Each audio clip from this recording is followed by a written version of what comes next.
मलाई छोए देश ठप्प हुन्छ तपाईको पार्टी अध्यक्षले भन्नुभयो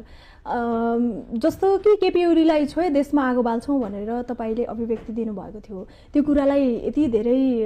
चर्चित बनाइयो क्या तपाईहरुप्रतिको अन्य नयाँ शक्तिहरुको रिस हो या जेलेसी हो के थियो 2324 गते जुन दुःखदायी घटना हामीले बिहोर्यौं नेपाली सेनाले पनि 17 जना व्यक्ति चाहिँ आन्दोलन क्रममा मरेका हुन् 77 जना सबै चाहिँ होइनन् हैन भन्ने ढंगले व्याख्या गर्यो त्यसो हुँदाखेरि 50 जना भन्दा बढी चाहिँ चोर्न आएका लुट्न आएका बाटोमा आएका मान्छे मरे एउटै क्याबिनमा 3-4 जना मरेका थियो 12 जना त बेवारिसी नै छन् नेपाली हुन् कि विदेशी हुन् अझै बेवारिसी छ बेवारिसी नै छन्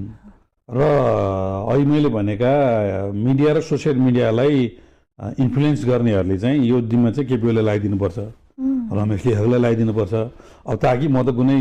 पदमा नभएको कुनै जिम्मेवारी नभएको सांसद पनि यिनीहरूले पहिले हराएका मलाई त मलाई समेत उनीहरूले जुन गिरफ्तार गर्नुपर्छ भनेर एउटा गरे पछिल्लो बेला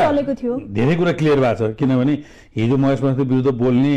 आज चाहिँ नि निकलसन बिचरा अनसन बसेर इन्तुनी चिन्तो अवस्थामा पुगेको छ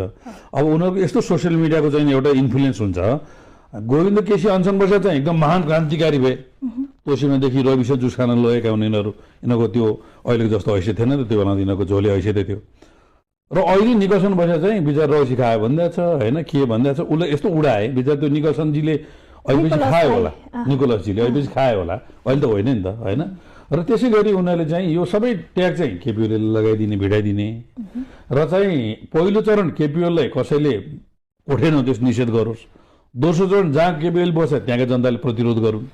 अहिले तपाईँले क्वेसन सोध्नु गुन्डुको गुन्डा किन भन्यो भने त्यहाँ गुन्डागर्दी भयो भनेर त्यहाँका सबै जनताले चाहिँ आक्रोश गर्यो अब वनले नचिने बाघले नचिने वन अब भक्तपुर र गुन्डुले मलाई नचिने होला त यिनले गरेर यिनले धुपाले के हुनु केही हुँदैन तेस्रो चरण चाहिँ यिनीहरूले त्यो डिस्कर्ड जुन अपराधिक च्यानल प्रयोग गरे त्यो मार्फत चाहिँ नि ड्रोन हमला गर्छु के गर्छु भन्ने खालका कुराहरू ए निकोलसन भाइहरूले पनि पहिला उत्तौलिएर गरे र चौथो चरण चाहिँ यिनीहरूले विशेष गरेर दसैँ ताका चाहिँ मलाई पनि गिरफ्तार गर्ने यति धेरै मलाई गिरफ्तार गर्ने उनीहरूले प्लान गरे आखिरमा हामीले गिरफ्तार गरेर के चुकेको थियौँ हामी कहीँ चुकेको कहीँ झुकेको भए त गर्थेन र केपी ओलीले चाहिँ अब महाधिवेशन चलिरहेछ केपी ओलीले समाउँछु भनेको छ कहिले कहिले बयानको लागि जान्छु भनेको छ कहिले के भनेको छ यो सबै कुरा चाहिँ हामीले के बुझ्यौँ भने आज प्रहरी हाम्रो अनुकूल छैन किनभने हाम्रो प्रधानमन्त्रीको चाहिँ सुरक्षा सबैमा खटेको प्रहरी लग्यो हाम्रा पनि पिएसओहरू दिएको थियो हिजो त्यो सबै लग्यो अहिले छैन होइन फेरि त्यो पनि विभेद गरेर चाहिँ अहिले भर्खर म नारायण राई श्रेष्ठजीका गराएँ उहाँको चाहिँ एकदम पिएसओ स्ट्यान्डमै रहेछ फेरि होइन मेरो चाहिँ किन थुत्यो उहाँलाई चाहिँ किन दियो होइन अहिले म उहाँसँग भर छलफल गरेर तपाईँको आउँदा भनेपछि त्यो पनि विरोध गरेर यिनीहरूले सबैले गरे होइन रहेछ